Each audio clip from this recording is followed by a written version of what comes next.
जय राधा माधव, जय कुंज बिहार। हरे कृष्ण कृष्ण कृष्ण कृष्ण हरे हरे, हरे हरे राम, राम राम हरे हरे। वृंदावन की कुंजों में क्रीड़ा करने वाले राधा माधव की जय।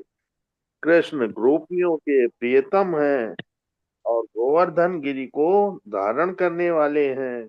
कृष्ण यशोदा के पुत्र तथा समस्त ब्रजवासियों के प्रिय हैं और वे यमुना तट पर स्थित वनों में विचरण करते हैं।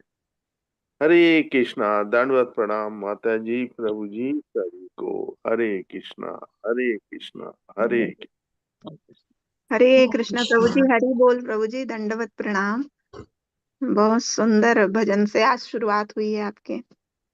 हरे कृष्ण प्रभु जी। हरे कृष्णा। थैंक यू प्रभु जी। धन्यवाद।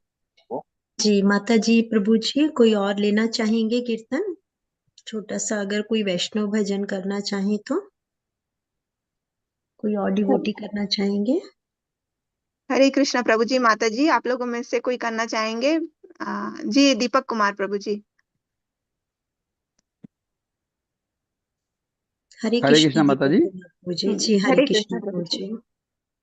जी माता जी, मैं भजन करना चाहता हूँ। जी प्रभु जी। जी वैष्णव भजन करेंगे प्रभु जी। जी जी जी माता जी। जी जी हरे कृष्णा। थैंक यू प्रभु जी। जी शुरू कीजिए प्रभु जी। भजहु रे मन श्रीनंद नंदन, अभय चरणार बिंद रे। भजहु रे मन श्रीनंद नंदन, अभय चरणार बिंद रे।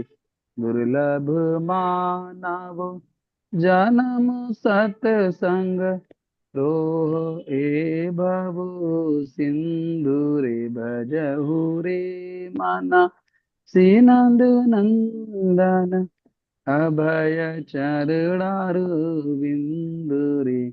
शीत आतप बात बरिसण, हे दिन जामिनी जागीरे। विफल से विनो कृपण दुर्जन, तू चपल सुख लब लागिरे। भजहु रे मन श्रीनंद नंदन, अभय चरणार बिंदुरे। हे धन यौवन पुत्र परिजन, हित की अचे पर तीत रे। कमल दल जल जीवन स्थल मल, भजहु हरि पद नीत रे। भजहु रे मन श्रीनंद नंदन, अभय चरणार बिंद। श्रवण कीर्तन श्रवण कीर्तन स्मरण वंदन, देवन दास रे। पूजन सखी जन आत्मनिवेदन, गोविंद दास अभिलाष रे। भजहु रे माना श्रीमन श्रीनंद नंदन, अभय चरणार बिंद रे। हरे कृष्णा कृष्ण कृष्ण हरे हरे, हरे राम राम राम हरे हरे। हरे कृष्णा माता जी, धन्यवाद प्रणाम। हरे कृष्णा। थैंक यू हरे प्रभु जी, कृष्ण बहुत प्रभु सुंदर, जी। बहुत सुंदर बहुत प्रभु अच्छा जी। लगा प्रभु जी। बहुत गाते अच्छा। रहिए, ऐसे ही आते रहिए, गाते रहिए प्रभु जी। जी हरे कृष्णा। थैंक यू दीपक प्रभु जी। बहुत आपकी आवाज में भी बहुत मधुरता है प्रभु जी, और बहुत भाव से आपने भजन किया प्रभु जी। जैसे माता जी ने कहा, आप आइए रेगुलर और जरूर भजन कीजिए। माता जी मैंने बिल्कुल अभी जस्ट अभी मैंने मधु सोनी माता जी से मैंने ये लिया, नंबर लिया है और मैंने इसको ज्वाइन किया, जस्ट अभी ज्वाइन किया मैंने। जी हरे जी कृष्ण हरे प्रभु जी। कृष्णा। हरि बोल प्रभु जी। देखिए ये होती है कि हरि भक्त बोल, की हरे कृष्ण। लालसा, हरे और कृष्ण हरे कृष्ण। भगवान फिर खुद रास्ता दिखा देते हैं। तो इसीलिए हम ये भगवत गीता का कोर्स कर रहे हैं, जिसके द्वारा हमारे बहुत से संशय ऐसे और बहुत सी ऐसी, जो कि अभी आपने अपना एक्सपीरियंस बताया, तो ऐसे हम जब भगवत गीता को जान लेते हैं तो हम निरंतर नित्य नए हमें एक्सपीरियंस होते हैं, तो जिससे कि हमें पता चलता है कि भगवान हमारे आसपास ही हैं, साथी हैं हमारे ना। तो बहुत अच्छा लगा प्रभु जी। तो हमारी आज दीपक की प्रभु जी, कक्षा की आप हम कहीं और भी क्लास करते हैं प्रभु जी? हरे कृष्ण दीपक प्रभु जी, मतलब और कोई माता बैच जी, भी कर रहे हैं क्या? माता जी मैं लेवल 1, लेवल 2, लेवल 3 सब कर रहा हूँ, सदाचार क्लास भी कर रहा हूँ, सारी क्लासेस कर रहा हूँ जी माता जी। जी जी प्रभु जी, मैं हरि नाम बोल, देख हरि के थोड़ा ऐसा लगा प्रभु जी, बोल। इसलिए जी पूछा हरे मैंने। कृष्ण। हरे कृष्ण प्रभु जी। आप हरे लोग ना कृष्ण। सब लोग अपना अपना माइक थोड़ा म्यूट पे रखेंगे, क्योंकि मैं नहीं चाह रही हूँ कि हम सभी को म्यूट कर दें। हम चाह रहे हैं कि हम कम्युनिकेशन ओपन ही रखें, जिसको जब चाहे थोड़ा जी बोल जी जी सकें, जी माता जी। हरे है कृष्ण ना? माता जी। हरे कृष्ण प्रभु जी, माता जी सभी को। हरे कृष्णा। हरे कृष्ण माता जी। सभी को दंडवत प्रणाम। तो आज हमारी कक्षा का पहला दिन है, तो हम आपस में अगर हम चाहें तो थोड़ा सा हम इंट्रोडक्शन कर सकते हैं एक दूसरे से। तो पहले तो हम बताना चाहेंगे कि हमारी ये 18 डेज की क्लास रहेंगी, और 18 डेज की क्लास में मुझे सौभाग्य प्राप्त हुआ है आप लोगों के साथ में। तो हम 18 डेज क्लास में आपको, मेरा नाम रीना गुप्ता है, और माता जी हमारे साथ में मधु सोनी माता जी, मधुमालती विलासिनी माता जी और अजय प्रभु जी हमारे साथ रहेंगे। तो इसी तरह से हम अपना 18 डेज का हमारे 18 अध्याय रहेंगे, जिसमें कि हम 6:30 हमारा ये शुरू होता है कीर्तन और रिसाइटेशन, और 7 बजे हम क्लास शुरू कर लेते हैं। यह हमारी लगभग 1 घंटे की क्लास रहती है। तो इसमें पहले हम रोज का एक अध्याय पढ़ेंगे, और फिर उसके बाद में अगर आप लोगों के कोई प्रश्न हो तो आप लोग हैंड रेज करके अपने प्रश्न पूछ सकते हैं। तो हम कोशिश करेंगे कि पहले हम अपने अध्याय का पूरी तरह से मनन करें, श्रवण करें, और उसके बाद में आप लोगों के जो भी डाउट है तो आप लोग हैंड रेज करके उनको पूछ सकते हैं। तो अगर आप लोग कोई माइक ऑन करके हैंड रेज करके आप अपने बारे में कुछ बताना चाहते हैं कि कौन कौन क्लास पहली बार कर रहे हैं, अगर आप लोग बताना चाहें तो आप लोगों का बहुत स्वागत है। कि अगर हम आपस में एक ग्रुप वो करके ना, अगर ग्रुप डिस्कशन में, और एक हम लोग कहा जाता है ना एसोसिएशन ऑफ डिवोटीज, अगर हम उस संघ में चलेंगे तो हमारा एक तरह से ये हमारी एक एक्सटेंडेड फैमिली तैयार हो जाती है, जो हमें, जिसे कि हम स्पिरिचुअल हमारी फैमिली कहा जाता है। जी जोशी मान अलका जी। जी माता जी, मैं पहली बार आई हूँ। जी हरे कृष्णा माता जी। आप कहाँ से हैं माता जी? राजकोट से। जी हरे कृष्णा। हरि बोल माता जी। जी माता जी, मैं भी पहली बार आई हूँ। जी रेखा माता जी। जी जी जी माता जी। हरे कृष्णा माता जी। हरि हरे बोल। कृष्णा हरे हरे कृष्णा। कृष्णा। आप कहाँ से हैं रेखा माता जी? जी मैं वेस्ट बंगाल से। जी हरे कृष्णा। थैंक यू माता हरे जी। कृष्णा। जी मोहन प्रभु जी। हरे कृष्ण माता जी। हरे कृष्णा प्रभु जी। माता जी मेरा नाम मोहन डंगवाल है। मैं उत्तराखंड डिस्ट्रिक्ट नैनीताल से हूँ और ये मेरी पहली क्लास है। जी हरे कृष्णा। हरि बोल प्रभु जी। हरे कृष्ण माता जी। हरे कृष्णा प्रभु जी। हरे कृष्णा माता जी। जी मीना प्रभु जी। अभी पहला हरे जी जी बोलिए आप। मेरा भी पहला क्लास है माता जी। मैं मथुरा वृंदावन से हूँ। जी प्रभु जी, आप अपना नाम बताएंगे प्रभु जी? प्रेम गॉड। प्रेम गौर प्रभु जी। अच्छा, आपने कहाँ कहाँ, राजस्थान से है प्रभु जी? नहीं, मथुरा मथुरा मथुरा वृंदावन। से प्रभु जी। प्रभु जी हरि बोल प्रभु जी। हरे कृष्णा माता जी। हरे कृष्णा। मैं मुंबई से हूँ, खारगढ़ से। श्यामानंद प्रभु जी से आप ये लिंक मिला, और जी अभी हम लोग हाँ वो कथा लेते थे तो हम लोग उधर जाते हैं रेगुलर। और जी पहले भी मैंने ज्वाइन किया था, लेकिन वो कंप्लीट नहीं हो पाया था किसी भी वजह से लॉकडाउन में। और लेकिन एक लालसा हमेशा रहती है, कभी भी कहीं भी कुछ भगवत गीता तो इतना अथाह उसमें सागर है, जितना उसमें डूबते जाए उतना कम है। वो हम हर बार कुछ ना कुछ नया सीखते ही हैं, इतनी सारी चीजें सीखने को है अपने जीवन में धारण करने के लिए। तो इसीलिए हर हर बार जब भी अवसर मिलता है तो जुड़ती हूँ।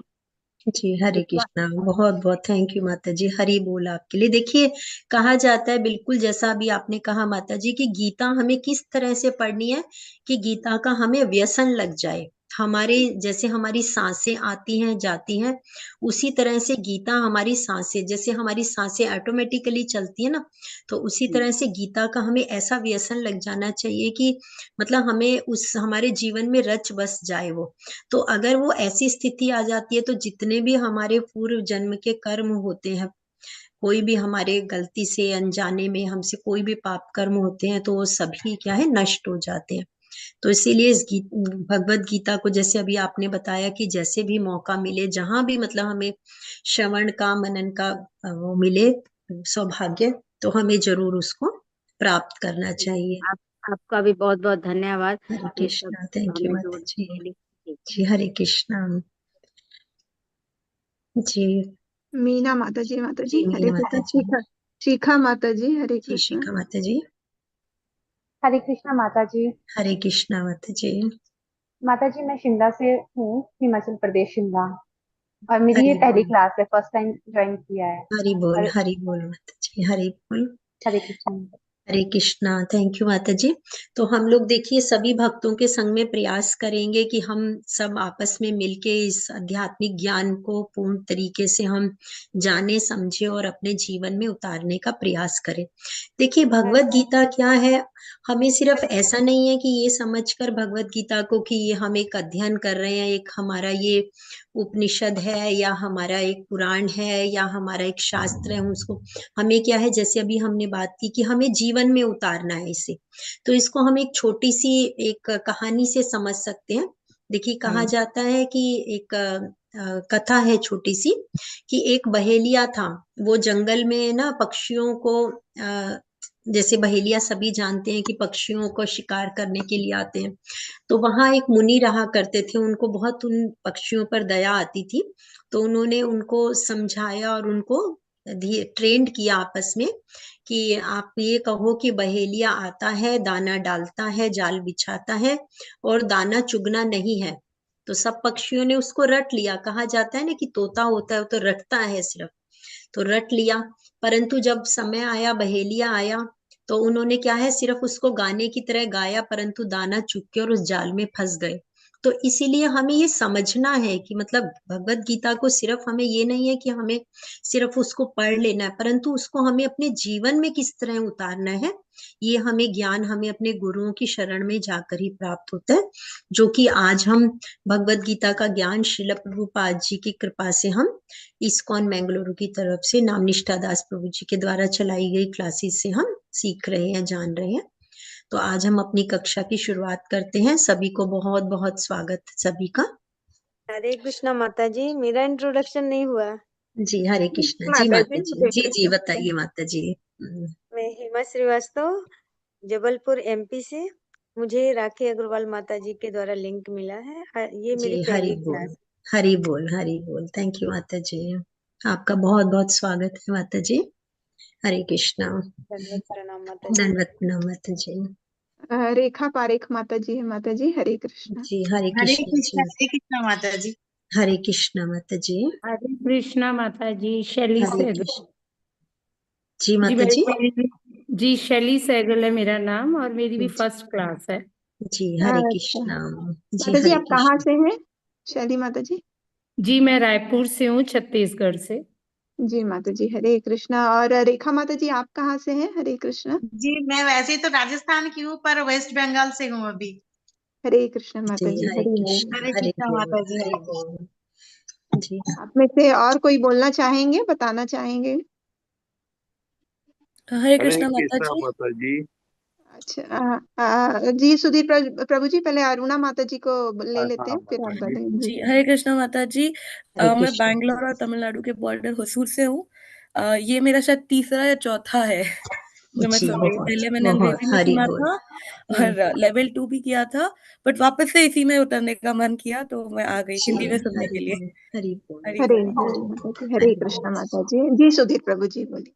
हरे कृष्णा माता जी, मैं सुधीर पसारी कानपुर उत्तर प्रदेश से हूँ और इस्कॉन बेंगलुरु से भगवान की दया से 2 साल से लगभग जुड़ा हुआ हूँ। हरे कृष्ण। हरे कृष्णा। थैंक यू प्रभु जी, आप सभी का बहुत बहुत स्वागत। हरे हरे कृष्ण कृष्णा माता जी। हरे जी। कृष्ण माता जी। हरे हरे कृष्ण कृष्ण मैं प्रभु जी। मैं श्रीनगर से ज्वाइन किया। अरे मैं वाह, हरे कॉलेज के कृष्णा। दौरान से जुड़ा था, अभी फिर से हम्म, मुझे मौका मिला है आने का, मैं जी जुड़ा हूँ। जी, आपका बहुत बहुत स्वागत है रुपेश प्रभु जी। हरे कृष्णा। जी इसी विनोद तरह कुमार प्रभु जी, हरे जी कृष्ण हरे प्रभु जी। कृष्णा माता जी। मैं हरे वेस्ट कृष्ण। बंगाल से हूँ, फिलहाल यूएसए में हूँ। एक बार मैं क्लास कर चुका हूँ, ये दूसरी बार कर रहा हूँ। जी हरे कृष्णा। हरि हरि बोल बोल प्रभु जी, प्रभु जी। हरि बोल प्रभु जी।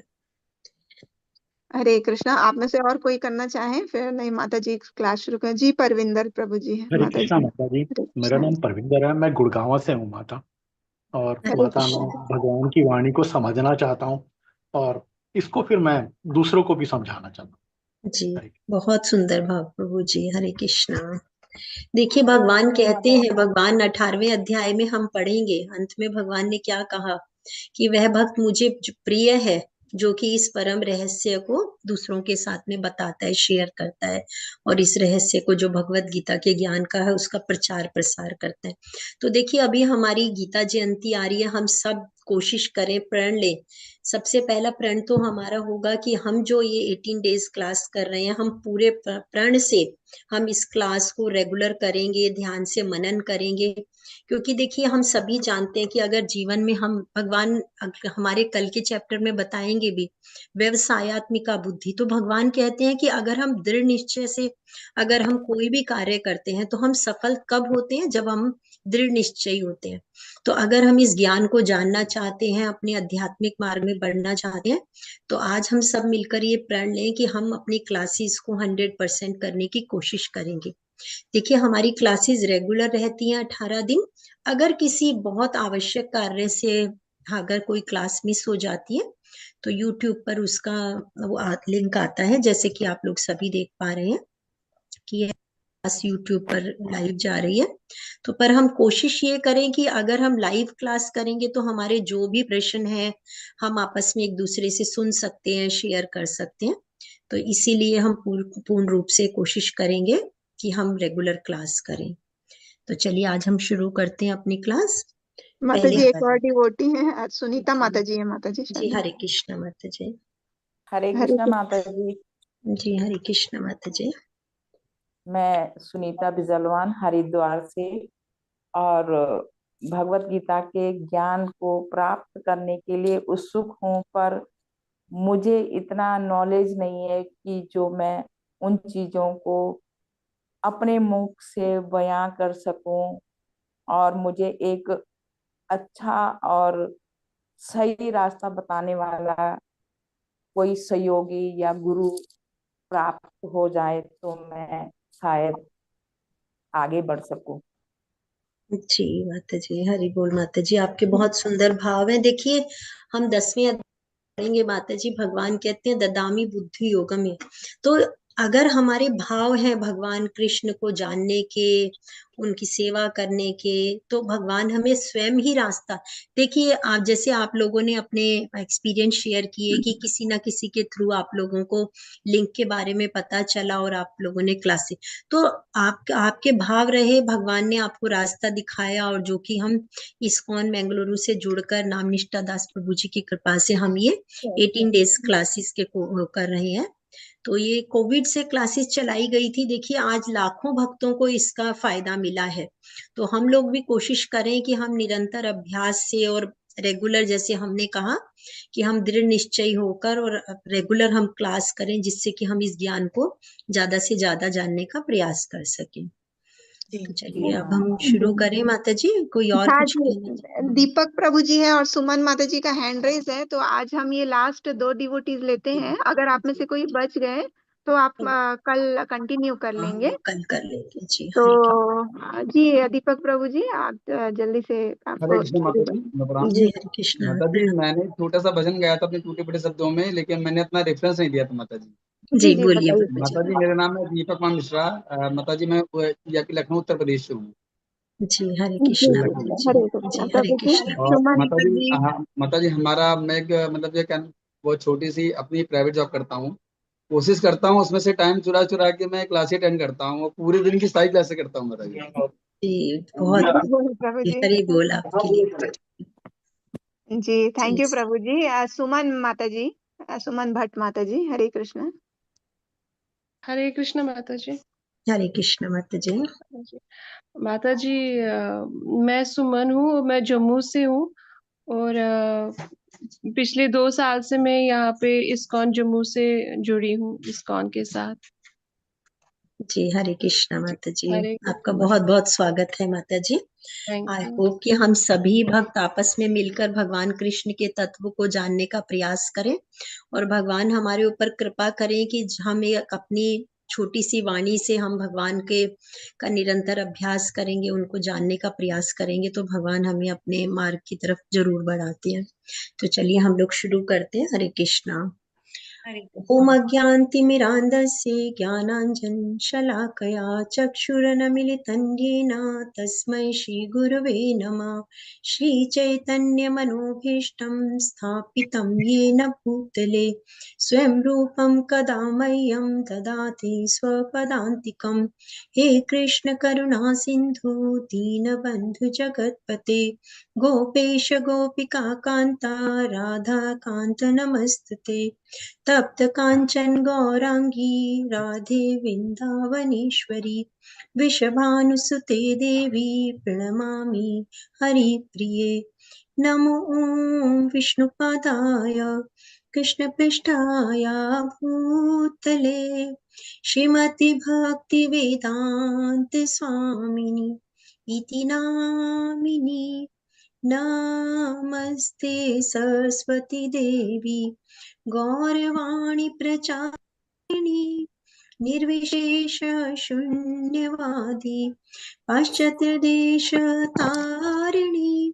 श्री कृष्ण चैतन्य प्रभु नित्यानंद श्री अद्वैत गदाधर शिवासादि गौर भक्त वृंद। हरे कृष्ण कृष्ण कृष्ण हरे हरे हरे राम राम राम हरे हरे। हरे कृष्ण सभी को। आप सभी का बहुत स्वागत। तो आज हम कक्षा शुरू करते हैं। आज हमारा पहला अध्याय है जिसका नाम है कुरुक्षेत्र के युद्ध स्थल में सैन्य निरीक्षण। तो सबसे पहले हम ये जाने कि जो हम भगवत गीता का ज्ञान लेने जा रहे हैं, तो भगवत गीता क्या है, भगवत गीता का क्या महत्व है।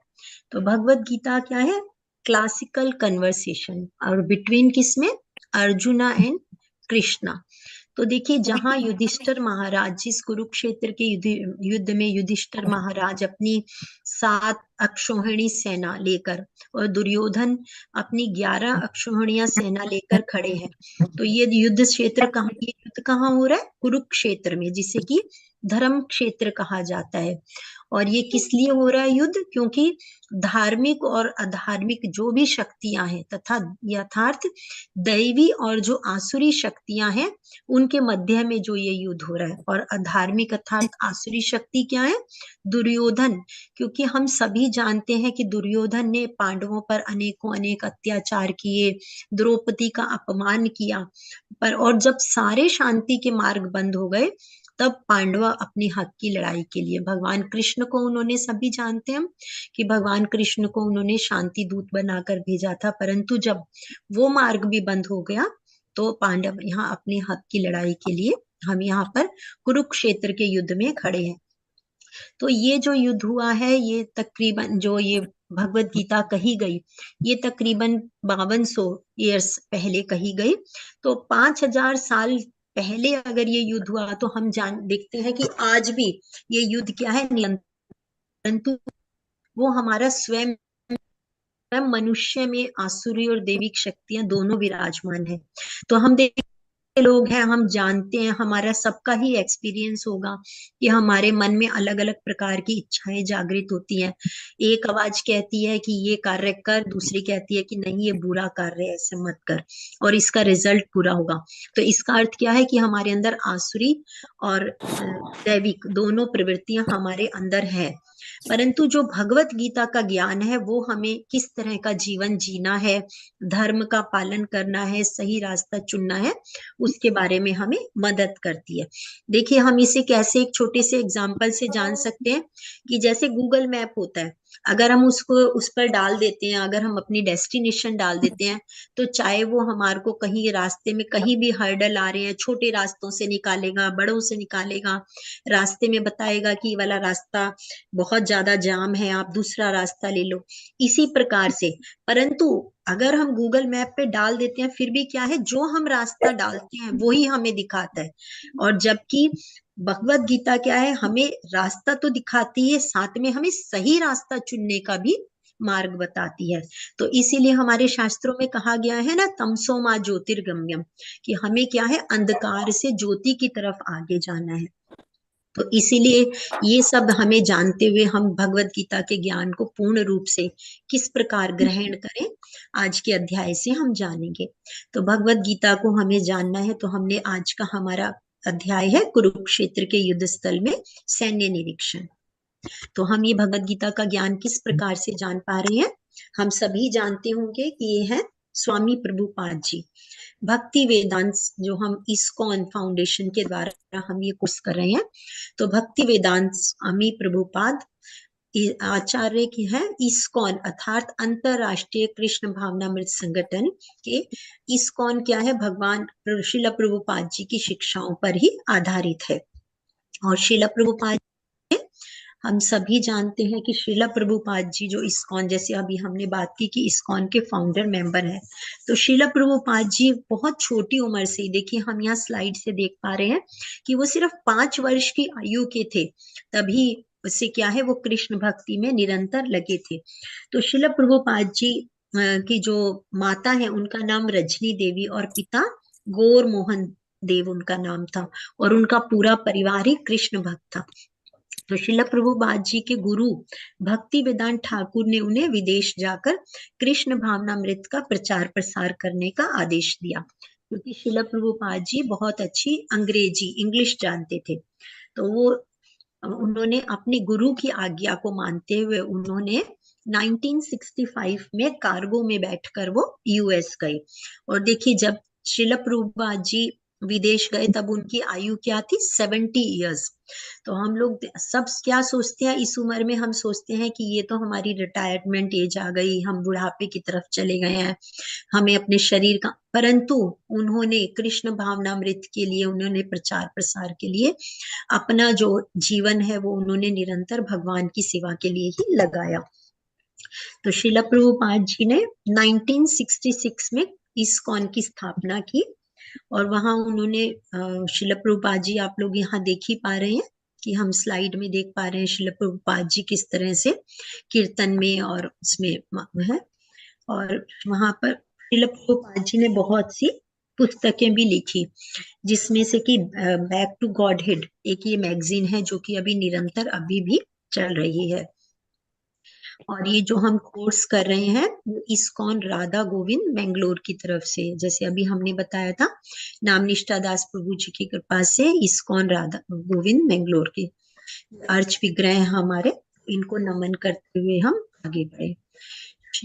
हरे कृष्ण कृष्ण कृष्ण हरे हरे, हरे राम राम राम हरे हरे।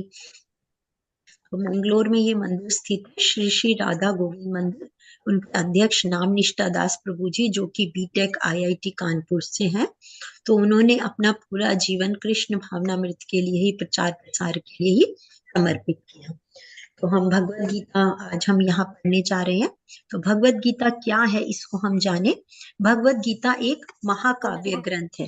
देखिए हमारे वैदिक जो साहित्य है उसमें क्या बताया गया, जो हमारे वैदिक शास्त्र है उसमें श्रुति और स्मृति दो तरह से, श्रुति का अर्थ होता है सुनना और स्मृति का अर्थ होता है याद करके। तो श्रुति के अर्थ अर्थात भगवान की वाणी। तो तू जाना मत, अंशु भाई को खाना खिला। हरे कृष्णा। आप लोग अपने लीला माइक हम के ऊपर डिपेंड नहीं कर पे सकता। रखें। हरे कृष्णा।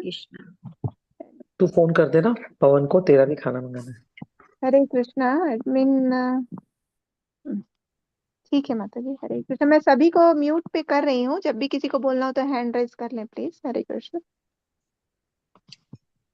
भगवत गीता एक महाकाव्य ग्रंथ है। तो भगवत गीता क्या है, ये महाभारत का एक ग्रंथ, महाभारत जो ग्रंथ है उसका भीष्म पर्व का हिस्सा है। तो और जिसमें हमारी सभी समस्याओं के उत्तर हैं। तो महात्मा गांधी जी भी कहते हैं कि एक आध्यात्मिक कोश इसे मानते हैं और ये पूरे विश्व के लोगों के लिए प्रेरणादायक है। क्योंकि भगवत गीता क्या है, हमें व्यवहार, जैसे अभी हमने बात की कि भगवत गीता क्या है, हमें जीवन जीना सिखाती है। तो श्रीमद् भगवत गीता स्वयं भगवान कृष्ण के मुख से निकली हुई दिव्य मुख से निकली हुई दिव्य वाणी है।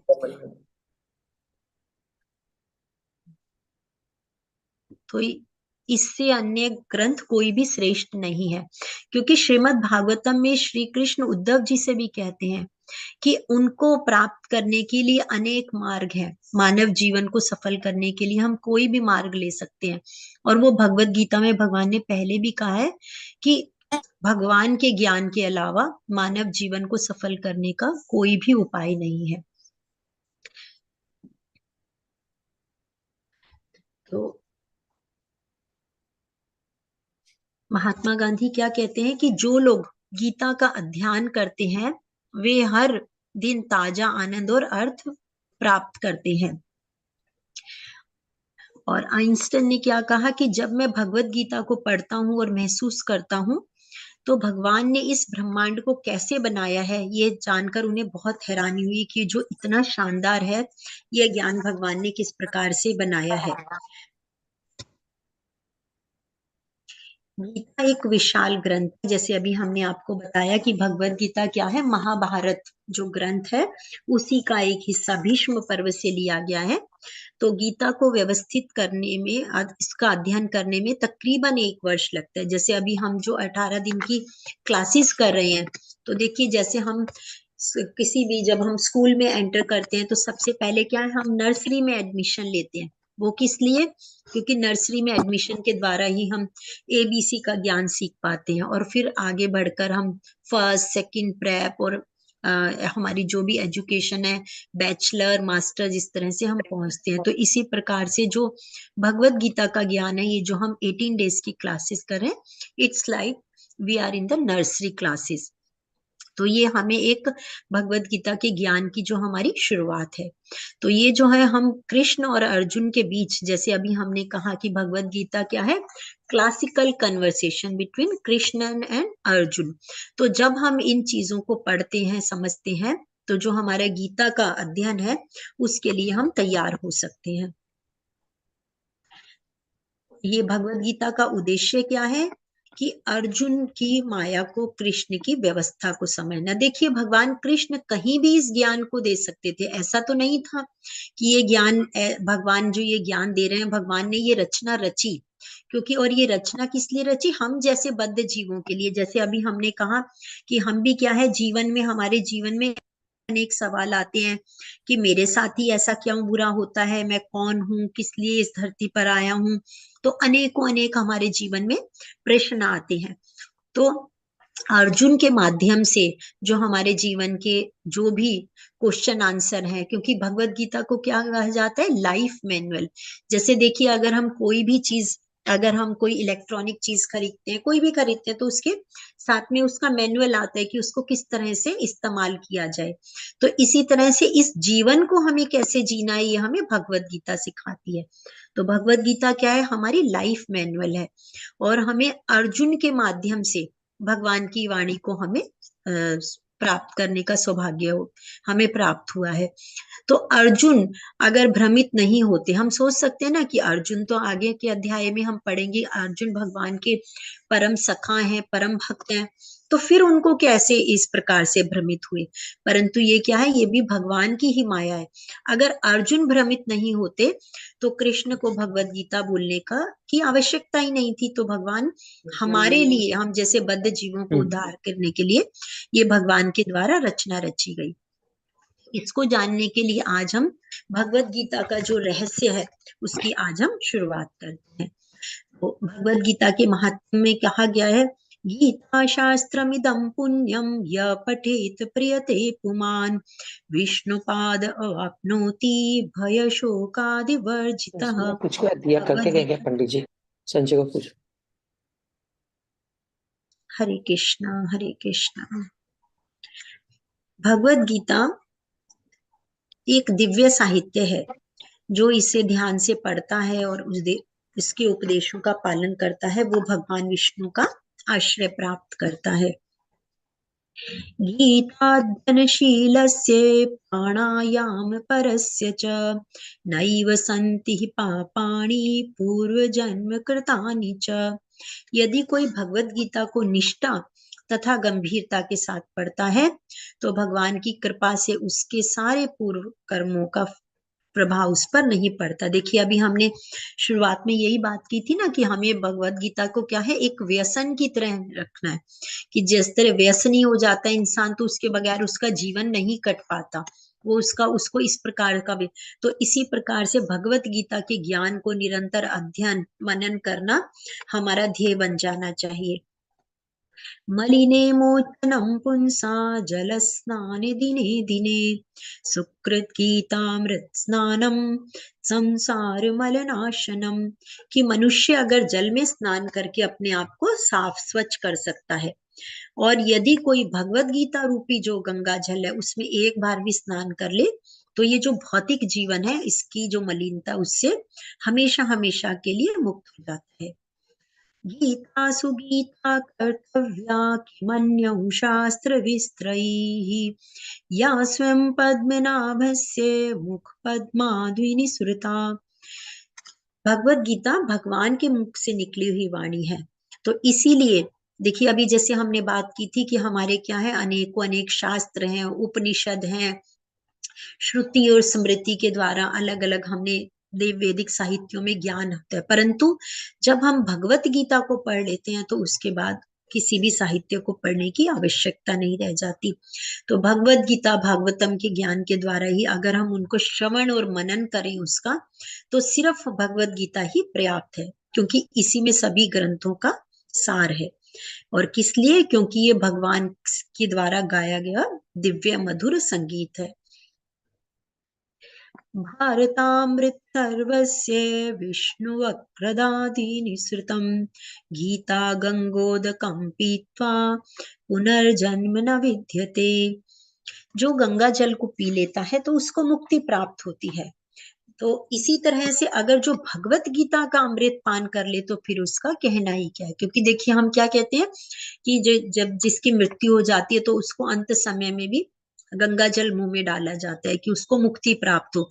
परंतु हम तो जीते जी इस जीवन में अगर भगवत गीता का पान कर ले तो फिर ऐसे उसका जीवन का हमें ये सौभाग्य प्राप्त है कि हमें मनुष्य जीवन प्राप्त हुआ और हम भगवत गीता को जानने अध्ययन करने के लिए हम सामर्थ्य में प्राप्त हुई भगवान के द्वारा। तो भगवत गीता महाभारत का ही अमृत है और इसे भगवान कृष्ण ने स्वयं सुनाया है।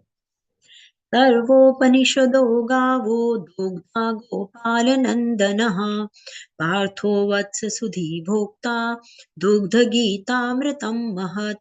तो किस तरह से हम इसको अमृत के तुल्य किस तरह मानते हैं और क्यों मानते हैं? क्योंकि जो ये गीता उपनिषद है ये क्या है, सभी उपनिषदों का सार है।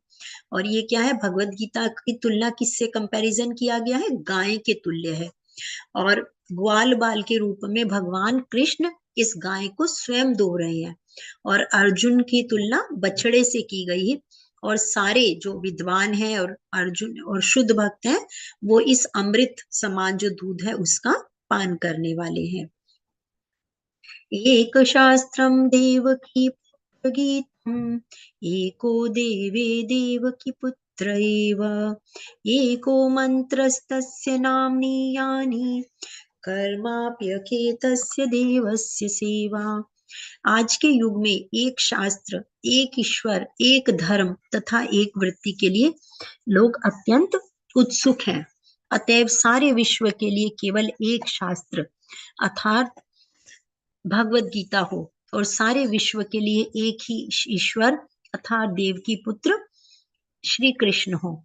एक मंत्र, एक प्रार्थना, वो क्या, हरे कृष्ण कृष्ण कृष्ण हरे हरे, हरे राम राम राम हरे हरे।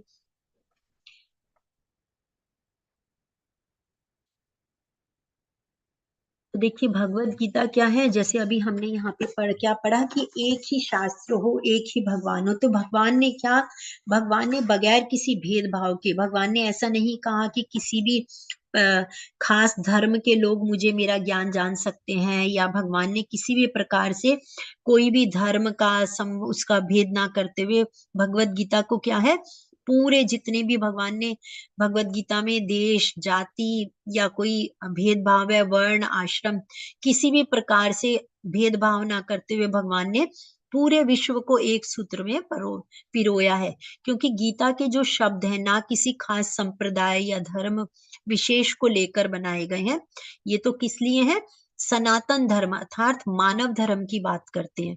क्योंकि प्रत्येक मानव का स्वयं, हम आगे के अध्याय में पढ़ेंगे, स्वधर्म होता है। तो भगवत गीता ही एक ऐसा इकलौता ग्रंथ है जिस पर हजारों हजारों टीकाएं भी लिखी गई हैं, परंतु सब असली वो क्या है, जिसमें भगवान का हम ज्ञान प्राप्त कर सके। तो आज के अध्याय में हम जानेंगे अर्जुन विषाद योग, अर्जुन का योग मिला। धृतराष्ट्र उवाच धर्मक्षेत्रे कुरुक्षेत्रे समवेतायुयुत्स्वः भामका पांडवाश्चैव किं कुर्वत संजय। धृतराष्ट्र ने कहा, हे संजय, धर्म भूमि कुरुक्षेत्र में युद्ध की इच्छा से एकत्र हुए मेरे तथा पांडु के पुत्रों ने क्या किया। तो देखिए यहाँ पर सबसे पहले हम क्या जान रहे हैं, स्थिति। क्योंकि हमें कई बार हमारे मन में प्रश्न आ सकता है कि भगवत गीता, अभी हमने बात की कि भगवत गीता कृष्ण और अर्जुन के बीच का संवाद है, तो सबसे पहला श्लोक हम धृतराष्ट्र से कैसे पढ़ रहे हैं, परंतु यहाँ से हमें क्या ज्ञान प्राप्त होता है कि धृतराष्ट्र उवाचा, अर्थात धृतराष्ट्र क्या है, धृत का अर्थ क्या होता है, जिद्दी या जो हठी होता है, और राष्ट्र अर्थात राज्य। तो धृतराष्ट्र कौन है, जो राज्य से बहुत आसक्त है। हम सभी जानते हैं कि धृतराष्ट्र के पुत्र दुर्योधन, शकुनी और कर्ण के द्वारा उसने क्या है, इस राज्य को प्राप्त करने की इच्छा की, जो कि हठी तरीके से उन्होंने पांडवों के साथ में अत्याचार किया, द्रौपदी का अपमान किया, अनेकों अनेक उन्होंने इस प्रकार से कार्य किए कि जिससे राज्य स्वयं और स्वयं वो ही प्राप्त कर सके। तो हमें धृतराष्ट्र के श्लोक से हमें क्या शिक्षा, देखिए भगवत गीता, जैसे अभी हमने बात की कि भगवत गीता के प्रत्येक शब्द में, प्रत्येक श्लोक में हमारे लिए जो टीचिंग्स हैं, हमारे लिए ज्ञान है, परंतु उसको हम किस तरह से ग्रहण करें उस ज्ञान को। तो धृतराष्ट्र के द्वारा हमारी सबसे पहली हमारी लर्निंग या जो हमारी शिक्षा यहीं से शुरू हो जाती है कि धृतराष्ट्र ये जानता था कि जो पांडु है वो भी उसी के भाई के पुत्र हैं, तो अगर नीति के हिसाब से उनको भी उसका भाग देना था, परंतु वो पूरे राज्य का स्वयं ही राजा बनना चाहता था और अपने पुत्र को आगे दुर्योधन को राज्य देना चाहता था। तो इसीलिए जो उसकी ममता है या जो उसका अहमता है कि ये मेरा है, तो यहाँ पर वो क्या कह रहा है, मेरे तथा पांडु के पुत्र, तो उसने यहाँ पर दोनों के अंदर भेद कर दिया। तो ये जो हमारे जीवन में जो हमारी ममता है या जो हमारा अहंकार है, यही हमारे जो डे टू डे लाइफ में हमारे जीवन में कठिनाइयों का कारण या हमारे जीवन में जो अनेकों अनेक समस्याएं आती है, तो सबसे पहला कारण क्या है कि जो हमारे अंदर आसक्ति है, हम नीतियों को ना मानते हुए भी हम आसक्ति के स्वरूप क्या सोचते हैं कि सब कुछ मेरा ही है। तो ये जो अहमता और ममता है, यही हमारे लिए नाश का कारण बनता है। महाभारत का जो सिद्धांत, मूल सिद्धांत, वो धृतराष्ट्र और संजय की वार्ताएं यहाँ पर हमें, जैसे अभी हमने जाना कि महाभारत में जो भीष्म पर्व का हिस्सा है, जो हम भगवत गीता का ज्ञान ले रहे हैं, तो ये कुरुक्षेत्र के युद्ध स्थल में अर्थात धर्म क्षेत्र में कुरुक्षेत्र का युद्ध हुआ था, और इसका भगवान ने मानव जाति को ही रास्ता दिखाने के लिए भगवान ने इस लोक में उपस्थित हुए थे और उन्होंने भगवत गीता का ज्ञान दिया। तो संजय ने कहा, हे राजन, पांडु पुत्रों द्वारा सेना की व्यूह रचना देखकर राजा दुर्योधन अपने गुरु के पास गया और उसने ये शब्द कहे, हे आचार्य, पांडु पुत्रों की विशाल सेना को देखो, जिसे आपके बुद्धिमान शिष्य द्रुपद के पुत्र ने इतने कौशल से व्यवस्थित किया है। तो देखिए यहाँ पर हम सभी देख रहे हैं दुर्योधन क्या है, घबराया हुआ है, परंतु घबराते हुए भी वो क्या है, अपनी डिप्लोमेसी का प्रयोग कर रहा है। दुर्योधन के पास 11 अक्षौहिणी सेना है, हमने अभी जाना। उसके पास में भीष्म पितामह है, द्रोणाचार्य है, कृपाचार्य है, शल्य, कर्ण जैसे महान योद्धा है, परंतु फिर भी क्या है, वो अंदर ही अंदर घबराया हुआ है। देखिए, जब दुर्योधन को महाभारत में भी ये वर्णन आता है कि जब पांडवों को 13 साल का अज्ञातवास दिया गया, तो दुर्योधन को भी जो 13 साल का अज्ञातवास था, दुर्योधन एक रात भी नहीं सोया। क्यों? क्योंकि कहा जाता है ना कि जब चोर के मन में हमेशा क्या भय रहता है, पकड़े जाने का। तो इसी प्रकार दुर्योधन जानता था कि उसने पांडवों के साथ बुरा किया है, तो इसीलिए उसको हमेशा वो भय में। तो यहाँ पर जो हम दुर्योधन की स्थिति हम जान सकते हैं कि उसने भगवान से उनकी नारायणी सेना भी मांग ली, अपनी खुद की उसके पास में सेना है, अनेक महान योद्धा है उसके पास, फिर भी वो घबराया हुआ है। तो इसीलिए वो द्रोणाचार्य के पास जाकर कहता है कि आपके शिष्य द्रुपद के पुत्र ने इतने कौशल से उसको जो सेना है उसको व्यवस्थित किया है। कुरुवंश के व्योवर्ध परम प्रतापी एवं वृद्ध पितामह ने सिंह गर्जना करके ध्वनि करके अपने शंख को उच्च स्वर में बजाया, जिससे दुर्योधन को हर्ष हुआ। तो देखिए, जब भी कोई युद्ध शुरू होने वाला होता है तो उसका क्या वो होता है, सबसे पहला साइन कि शंख बजाए जाते हैं।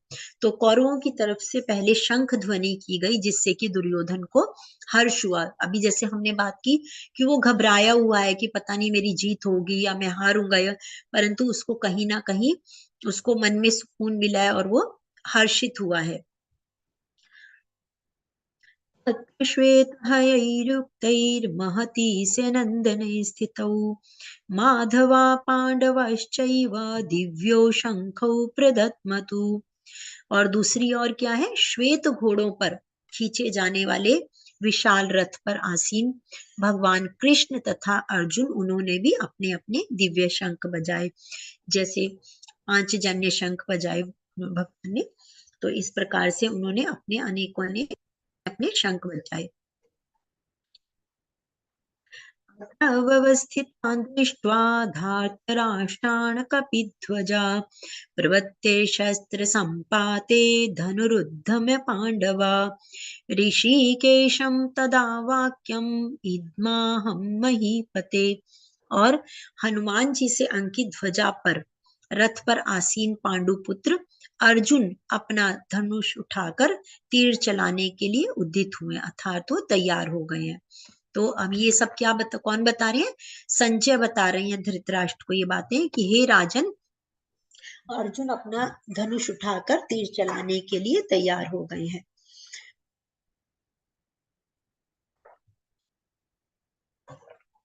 तो यहाँ पर हम अभी जैसे हमने जाना कि पिछले जो अध्याय हैं 13 से 20 अध्याय, इसमें पांडवों की जीतने के चिन्ह बताए गए हैं। जैसे अभी हमने यहाँ पढ़ा कि हनुमान जी से अंकित ध्वजा है, दिव्य उनका रथ है, भगवान कृष्ण उनके साथ में है। तो इस प्रकार जो अर्जुन की जीत के चिन्ह है वो हम इनसे 13 से 20 श्लोका में हम जान सकते हैं।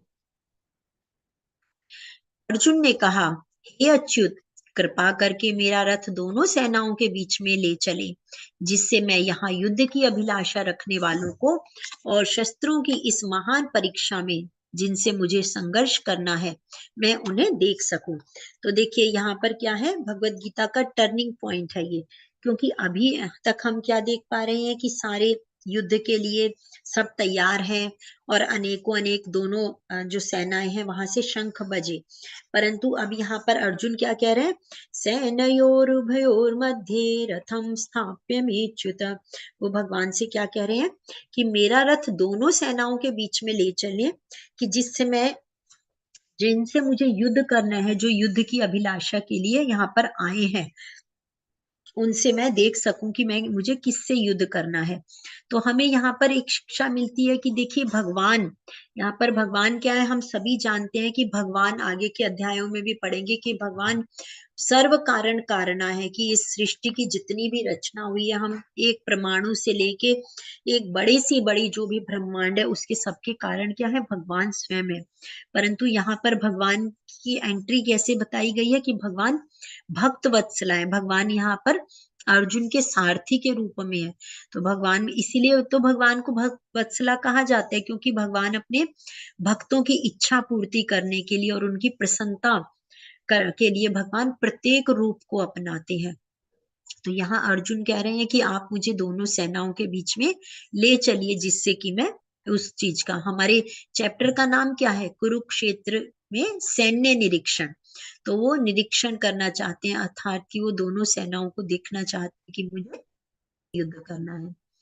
अर्जुन ने वहां दोनों पक्षों की सेनाओं के मध्य में अपने चाचा ताऊओं, पितामहों, गुरुओं, मामाओं, भाइयों, पुत्रों, पौत्रों, मित्रों, ससुरों और शुभ चिंतकों को देखा।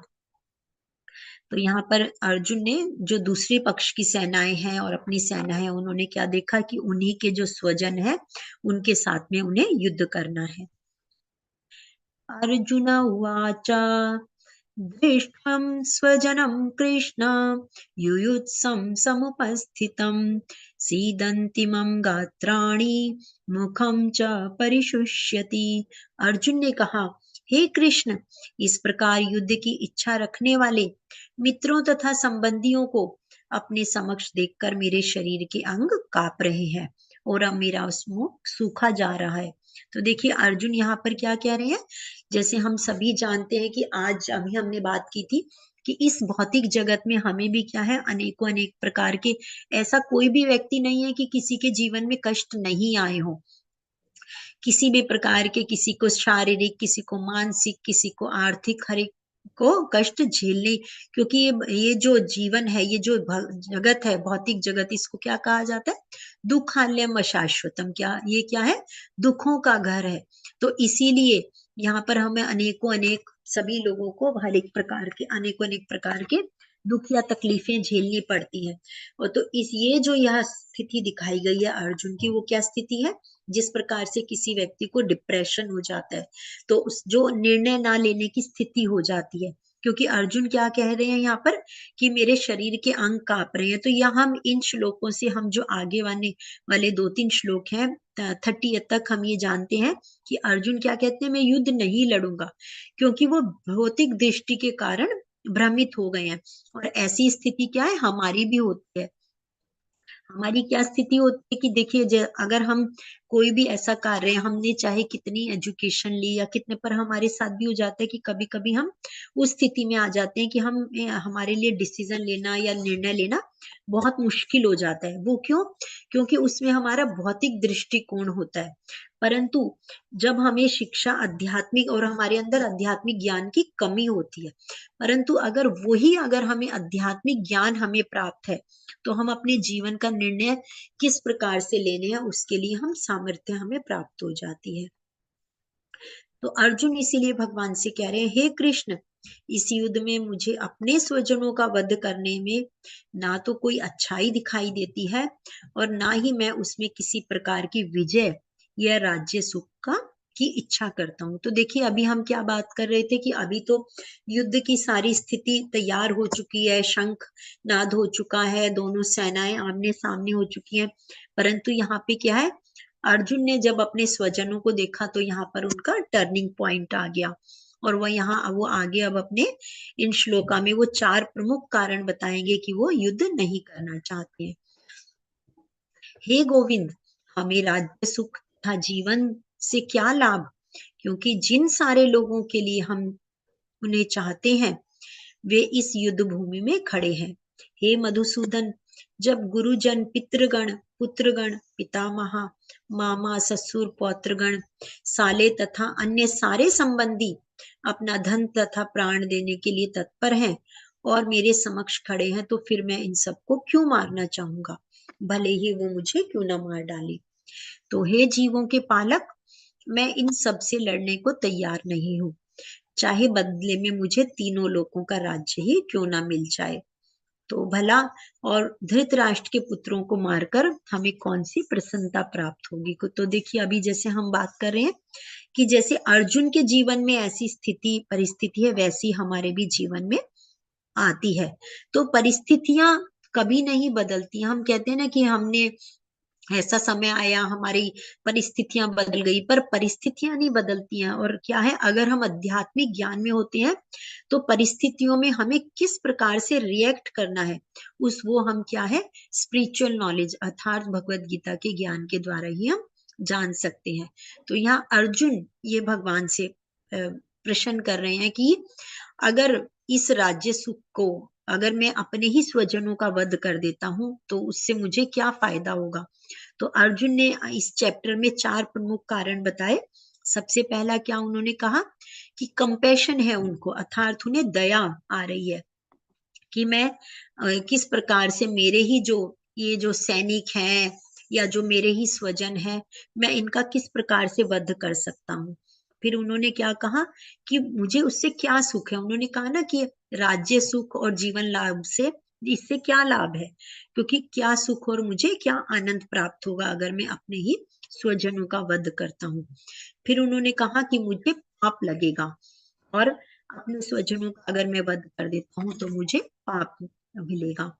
फिर अंत में उन्होंने कहा कि पारिवारिक परंपराओं का नाश होगा। तो कुल का नाश होने पर सनातन कुल परंपरा नष्ट हो जाती है और इस तरह शेष कुल भी अधर्म में प्रवृत्त हो जाता है। तो हे कृष्ण, जब कुल में अधर्म प्रमुख हो जाता है तो कुल की स्त्रियां भी दूषित हो जाती हैं और स्त्रीत्व के पतन से हे वृष्णिवंशी अवांछित संतानें उत्पन्न होती हैं। तो देखिए, वो भगवान को वंश परंपरा का महत्व याद दिलाने के, भगवान तो स्वयं, जैसे अभी हमने बात की, भगवान क्या है, स्वयं सर्व कारण कारण है और भगवान ही इस सृष्टि को रचने वाले हैं। भगवान के द्वारा ही हमें ये जीवन प्राप्त है और सारे सुख प्राप्त है। परंतु फिर भी वो भगवान, हम जानेंगे आगे के अध्याय में, भगवान क्या है, परम भगवान छठ ऐश्वर्य पूर्ण है। तो भगवान परम ज्ञानी है, परंतु फिर भी वो भगवान को याद दिलाना चाह रहे हैं कि हे भगवान वृष्णिवंशी। तो वृष्णिवंशी के इसलिए कह रहे हैं कि आप स्वयं, वृष्णि का अर्थ है भगवान वृष्ण वंश के थे, इसीलिए वो याद दिलाते हुए भगवान को कह रहे हैं कि अगर हमारी वंश परंपरा का अंत हो जाता है तो अवांछित संतानें उत्पन्न होंगी।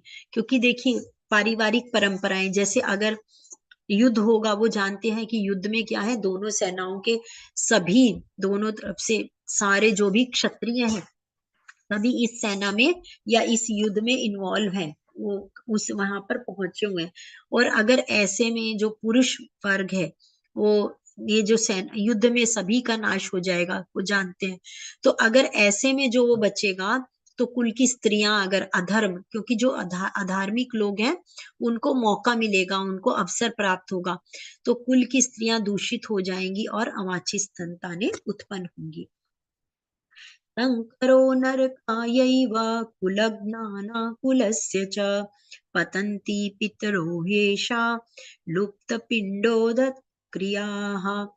अवांछित संतानों की वृद्धि से निश्चय ही परिवार के लिए तथा पारिवारिक परंपरा को विनष्ट करने वालों के लिए नारकीय जीवन उत्पन्न होता है।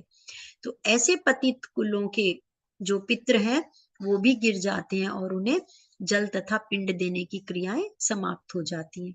तो देखिए, अगर परिवार में, अभी जैसे हमने पिछले श्लोक में पढ़ा कि अगर जो वंश परंपरा है उसका नाश हो जाएगा, स्त्रियां कुलुषित हो जाएंगी, अवांछित संतानें उत्पन्न होंगी, तो उससे क्या होगा, जो पारिवारिक परंपरा विनष्ट हो जाएगी। और जैसे हमारे सनातन धर्म में पितरों को, जैसे हमारे श्राद्ध कर्म किए जाते हैं, पितरों को जल दिया जाता है, पिंड दान दिए जाते हैं, तो वो कौन करेगा? तो इसीलिए वो कहते हैं मैं ये युद्ध नहीं करना चाहता। संजय उवाच एवमुक्त्वार्जुन संख्ये रथस्थोपाविशत् विसृज्य संशरं चापं शोक संविघ्नमानसः।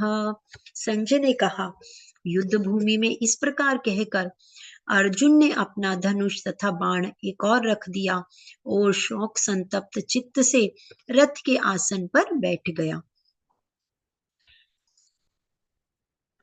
यहाँ पर संजय ने क्या बताया, यह सब बताकर उन्होंने जो आज के अध्याय में हमने जो 4 कारण पढ़े कि अर्जुन ने युद्ध न करने के 4 कारण बताए, तो युद्ध भूमि में इस प्रकार से कृष्ण को ये कारण बताते हुए अर्जुन ने अपना धनुष और बाण रखकर वो शोक संतप्त होकर और रथ के आसन पर बैठ गए। अर्थात उन्होंने युद्ध न करने का निर्णय किया कि मैं युद्ध नहीं करूंगा। तो आज के अध्याय से हमने क्या जाना,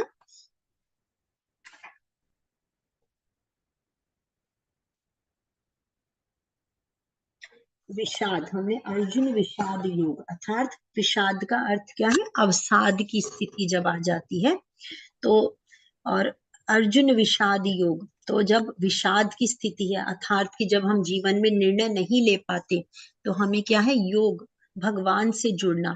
तो हमें भगवत गीता के द्वारा हमें ज्ञान होता है कि जब मनुष्य विषाद की स्थिति में होता है और भगवान से जुड़ जाता है, भगवत प्राप्ति करता है, तभी उसे सही मार्ग, जैसे अभी हमने पहले भी डिस्कस किया, तभी उसे सही मार्ग प्राप्त होता है।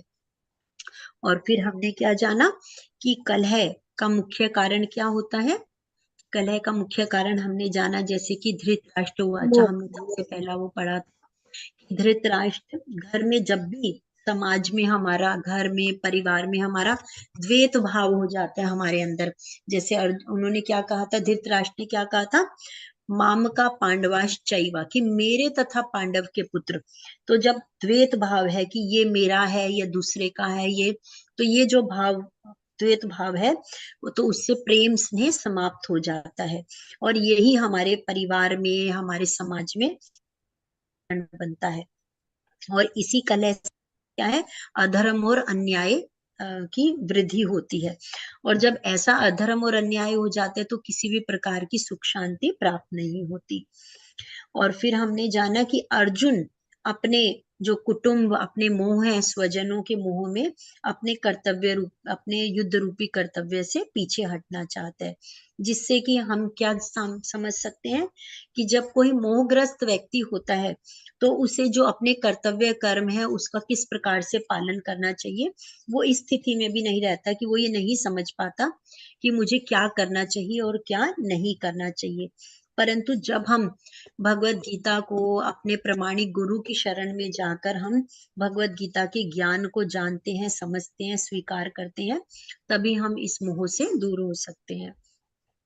क्योंकि देखिए भगवत गीता का प्राकट्य कैसे हुआ, अभी हमने जाना कि अर्जुन के प्रश्न के द्वारा ही हुआ, कि अर्जुन ने जब प्रश्न किया कि मैं ये युद्ध नहीं करना चाहता, तो यहीं से जो भगवत गीता के है प्रश्न उत्तर की शुरुआत हुई। तो भगवान जानते हैं कि अर्जुन को अपने स्वजनों का मोह है, और वो अर्जुन की इस जो ये मोह है उसको दूर करना चाहते हैं, उसको इस बीमारी का इलाज करना चाहते हैं। और इसीलिए भगवान यहाँ पर क्या कहते हैं, भगवान ने स्वयं, उन्होंने क्या कहा कि मुझे दोनों सेनाओं के मध्य में ले चलिए। तो भगवान ये दिखाते हुए अर्जुन को कि देख अर्जुन, तुझे इनसे युद्ध करना है।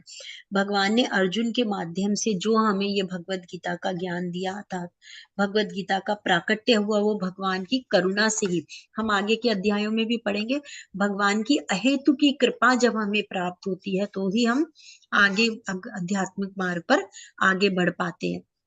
तो ये भगवान की ही कृपा है हमारे ऊपर कि जो अर्जुन के माध्यम से हमें ये ज्ञान प्राप्त हुआ है।